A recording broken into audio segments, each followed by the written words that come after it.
বান্ধবীর বিয়ের দাওয়াত খেয়ে এসেছি, তাও কবজি ডুবিয়ে।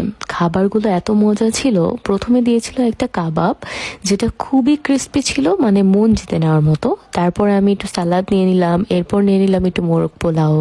অন্যান্য বিয়েতে যেমন কাচ্চি রোস্ট পোলাও করে, ওরা করেছে হচ্ছে মোরগ পোলাও, যেটার মধ্যে একদমই মিনিমাল অয়েল ছিল আর খুবই ঝরঝরা ছিল, মানে খেতে অসাধারণ। এরপর নিয়েছি একটু ভেজিটেবল। আপনি দেখেন ভেজিটেবলের কালারটা দেখলেই বুঝতে পারবেন যে এটা টেস্ট কিরকম হয়েছে, কারণ অনেক সময় চেহারা দেখেও বুঝতে পারা যায় যে খাবারটা কতটা মজা হয়েছে। আর এটা দেখে বোঝাই যাচ্ছে যে এটা খুব খুব মজা হয়েছে। তারপর এটাকে ভালো মতো মেখে আমি একটু কাবাব দিয়ে ট্রাই করব ভাবছিলাম।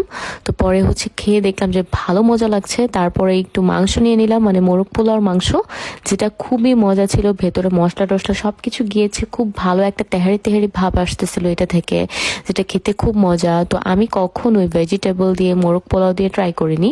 এই বিয়েতে আমি সেটাও ট্রাই করেছি, কাবাব দিয়ে মোরগ পোলাও দিয়ে ভেজিটেবল দিয়ে। তাহলে এই জিনিসটা মানে আমার জন্য একটা নতুন এক্সপিরিয়েন্স ছিল এই ধরনের খাবার।